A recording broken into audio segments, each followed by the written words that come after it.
नमस्कार, स्वागत है आप सभी का सुविद्या चैनल में। आज हम बात करेंगे रीजनिंग के एक मोस्ट इम्पॉर्टेंट टॉपिक की, जिसे कहा जाता है कोडिंग डिकोडिंग।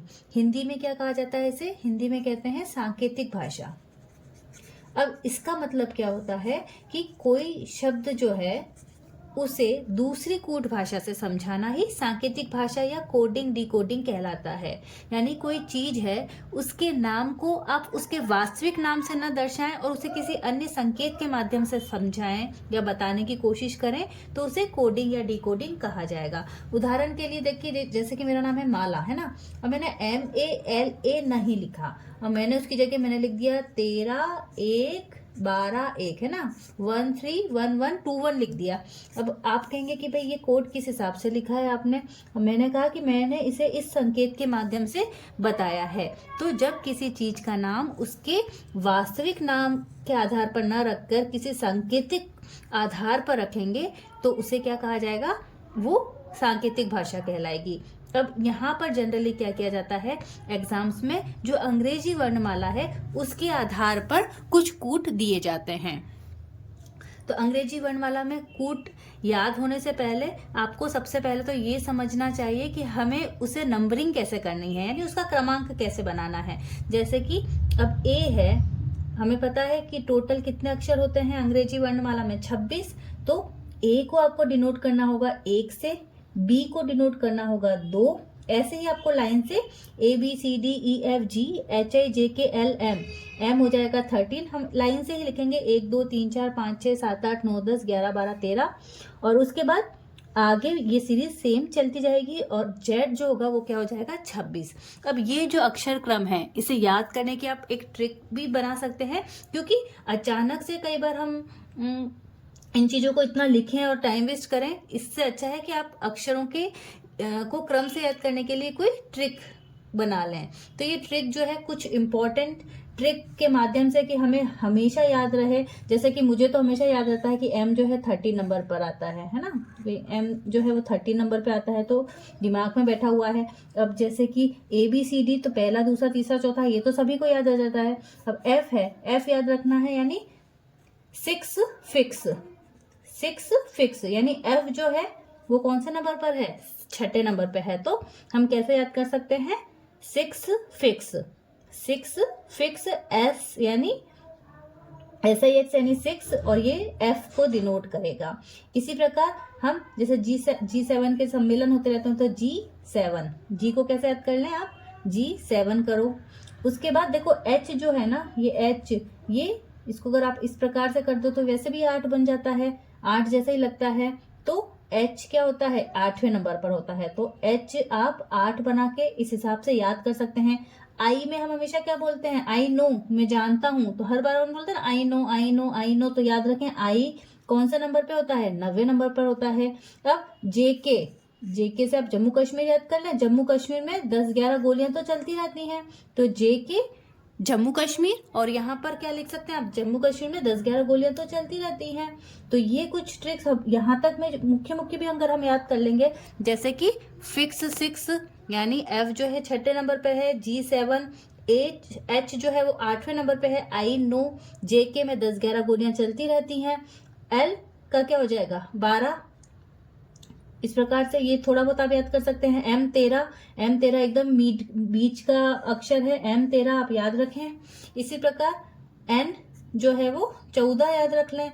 अब कुछ महत्वपूर्ण जैसे कि यहाँ पर याद कर सकते हैं, P यानी प्रिंस याद कर लो, Q से क्वीन याद कर लो। तो प्रिंस तो कितने साल का है? 16 साल का है, और रानी कितने साल की है? 17 साल की। P से प्रिंस जो राजकुमार है वो 16 साल का है, और क्यू कितने साल की है? क्वीन कितने साल की है? 17 साल की है। और राइट एज फॉर वोट कितना होता है? 18 साल होता है ना सही समय वोटिंग का। तो राइट एज फॉर वोट 18, तो R से 18 याद कर लीजिए आप। उसके बाद अगर हम याद करते, देखो कई बार हम बोलते हैं ना T20 मैच हो रहे हैं क्रिकेट के, तो T कौन से नंबर पे होता है? 20 नंबर पे होता है। T20 याद कर लीजिए। UV 21-22। अब देखिए हमने M क्या देखा था? M होता है 13वें नंबर पे, M को उल्टा कर दिया W होता है 23वें नंबर पे। M होता है 13वें नंबर पर और W होता है 23वें नंबर पर। तो आप इस प्रकार से इस ट्रिक को याद कर सकते हैं। और लास्ट में तो XYZ, तो 26 25 और 24 ही होंगे, वो लास्ट वाला है। अब देखिए, और वी को आप ऐसे भी याद कर सकते हो, वी का मतलब क्या होता है, विक्ट्री के लिए हम इस प्रकार से बनाते हैं ना, तो 2 विक्ट्री के लिए 2 बना लेंगे, तो इस प्रकार से आप वी को याद कर सकते हैं। तो बहुत सारे एग्जाम्पल्स हैं, आप उन एग्जाम्पल्स का उपयोग करके दिमाग में एक बार आपको ये अक्षर क्रम याद रहेगा तो हर बार आपको ABCDEFG ऐसा लिखने की ज़रूरत नहीं पड़ेगी। अब कई बार एग्जाम में क्या पूछा जाता है कि जैसे इनके आपस में जुड़ाव को पूछा जाता है, विलोम अक्षर उनका क्रम याद करने के लिए भी कहा जाता है कि भाई सीधे से क्रमांक ये है और उल्टे से क्रमांक ये है, तो उसको कैसे याद करें। तो उसको याद करने के लिए जैसे ए फिर किससे जुड़ेगा, जो पहला अक्षर है वो अंतिम अक्षर से जुड़ेगा, दूसरा सेकंड लास्ट से जुड़ेगा, तीसरा थर्ड लास्ट से जुड़ेगा। तो ये भी आप है ना याद कर सकते हो। और हमेशा याद रखें, जब भी पहला मतलब इस प्रकार के जब ग्रुप बनते हैं तो उनका योग हमेशा क्या होएगा, 27 आएगा। जैसे कि ए को हमने बोला 1 और जेड को हमने बोला 26, तो 26 और 1 कितने होते हैं, 27। इसी प्रकार बी का नंबरिंग होता है 2 और वाई का होता है 25, दोनों का योग कितना हो जाएगा, 27 हो जाएगा। सी की बात करें तो 3, एक्स की बात करें तो 24, यानी इन दोनों का योग कितना हो जाएगा, 27 हो जाएगा। तो ये एक तो बात आपको याद रखनी है कि इनका जो क्रमांकों का जो योग है वो हमेशा कितना होगा 27 होगा। अब इसको याद करने की ट्रिक क्या हो सकती है, इसको याद करने की सिंपल सी ट्रिक हो सकती है, आप बना लें। देखिए AZ तो अजहर याद कर लें, क्रिकेटर भी रहा है अजहरुद्दीन, तो अजहर याद करें, AZ अजहर, तो अजहर ए हमेशा जेड के साथ होगा। BY यानी बॉय याद कर लें, Azhar boy crux, Azhar boy crux. Then DW यानी दूध वाला याद कर लें, डी या ना DW यानी दूध वाला, डी हमेशा डी का मैचिंग क्या हो जाएगा, W, तो दूध वाला से आप याद कर लें। उसके बाद एवरी तो E हमेशा V के साथ, फिर फादर अंकल क्या हो जाएगा, फादर अंकल। आप एक ट्रिक ये बना सकते हैं, GT रोड जो है, या फिर ग्रांड ट्रंक रोड याद कर लो, या GT रोड याद कर लो। फिर हायर सेकेंडरी, HS क्या हो जाएगा, higher secondary. IR infrared rays जो निकलती हैं सनलाइट से ना, UV रेज भी निकलती हैं, IR रेज भी निकलती है, तो IR के साथ।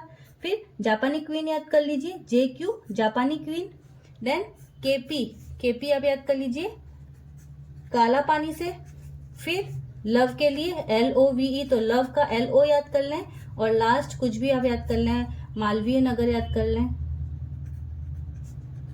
तो ये कुछ ट्रिक हो जाएंगी जब सीधे और उल्टे क्रमांक को एक साथ ज्ञात करना होता है। तो ये बहुत सिंपल ट्रिक है, कोई बहुत ज़्यादा डिफरेंस नहीं है। और आपको अगर 2-3 बार भी आप इन चीज़ों को पढ़ोगे तो एग्जाम में आपको ये सारी चीज़ें बार बार लिख के करने की ज़रूरत नहीं पड़ेगी, टाइम भी बचेगा। और ये बहुत ईजी ट्रिक है। अजहर बॉय क्रक्स गाड़ी पर फादर अंकल के साथ एवरी डे GT रोड पर दूध वाले के साथ घूमने जाया करता था। अब हायर सेकेंडरी पास करने के बाद उसको IR रेस से संबंधित नौकरी लग गई। फिर वो मालवीय नगर में जापानी क्वीन से उसको क्या हो गया, लव हो गया, और अंत में उसे काला पानी की सजा हो गई। तो इस प्रकार से कोई भी कहानी आप यहाँ पर बना सकते हैं और आसानी से कोडिंग डिकोडिंग के जो प्रश्न हैं उनको सॉल्व कर सकते हैं। अब ये बात आपको ज़रूर याद रखनी है कि इनका योग भी कितना होना चाहिए, दोनों का क्रमांक 27 होना चाहिए। ओके, सबसे पहले बहुत सरल प्रकार के कोडिंग डिकोडिंग को देखते हैं। पहला प्रश्न है, यदि पुस्तक को घड़ी कहें, घड़ी को बैग कहें, बैग को शब्दकोश कहें, शब्दकोश को खिड़की कहें, तो पुस्तकें ले जाने के लिए हम किसे प्रयुक्त करेंगे। तो देखिए, पुस्तकें ले जानी है तो किस में लेके जाएंगे, पुस्तकें तो बैग में लेके जाएंगे, और बैग को क्या कहा गया है, शब्दकोश कहा गया है। तो प्रश्न का आंसर क्या हो जाएगा, B ऑप्शन इसका सही हो जाएगा, शब्दकोश इसका सही आंसर होगा। क्यों, क्योंकि पुस्तक ले जाने के लिए बैग की आवश्यकता होती है, परंतु यहाँ बैग को शब्दकोश ही कहा गया है। तो बहुत सरल प्रश्न है। इसी प्रकार अगर हम दूसरा प्रश्न देखें कि यदि नीले को सफेद, सफेद को हरा, हरे को लाल, लाल को भूरा, भूरा के काला, काला को पीला कहा जाए तो मानव के रक्त का रंग कैसा होगा। हमें पता है कि मानव के रक्त का रंग लाल होता है, और यहाँ पर लाल को क्या कहा गया है, भूरा कहा गया है। तो इसका आंसर क्या हो जाएगा, भूरा हो जाएगा। बहुत सरल प्रश्न है। इसी प्रकार अगले प्रश्न की ओर बढ़ते हैं हम। यदि वायु को हरा कहें, हरे को नीला कहें, नीले को आकाश कहें, आकाश को पीला कहें, पीले को पानी कहें और पानी को गुलाबी कहें, तो साफ आकाश का रंग क्या होगा, है ना। साफ आकाश का रंग क्या होगा। अब साफ आकाश का रंग क्या हो जाएगा, यहाँ पर आकाश को क्या कहा है, यहाँ पे नीला कहा है, तो आंसर हो जाएगा यहाँ पर नीला। ठीक है। देखिए एक प्रश्न है, किसी निश्चित कूट भाषा में DIAMOND को EJBNPOE लिखा गया है, तो उसी कूट भाषा में रूटीन को क्या कहा जाएगा। बहुत सिंपल है। यहाँ पे देखिए अब DIAMOND और उसके बाद उसको क्या कहा गया है, EJBNPOE कहा गया है। अगर हम ध्यान से देखें तो D से E बन रहा है, I से J बन रहा है, यानी सब में एक एक अक्षर जो है वो बढ़ रहा है। A का B हो रहा है, M का N हो रहा है, O का P हो रहा है, N का O और D का E। तो आपको क्या करना है, इनमें भी जिसका पूछा गया है रूटीन, इसके सभी अक्षरों को एक एक आगे ऐड कर दें। R का S हो जाएगा, O का P, U V T U I J N O और E F हो जाएगा। तो बहुत ही सरल कूट भाषा का प्रश्न यहाँ पर पूछा गया है। इसी प्रकार देखिए अगला प्रश्न है कि किसी निश्चित सांकेतिक भाषा में LOCK को MPBJ कहा है। LOCK को क्या कहा गया है, MPBJ। और इसी प्रकार BLOW को CMNV कहा गया है, तो WINE को क्या कहा जाएगा।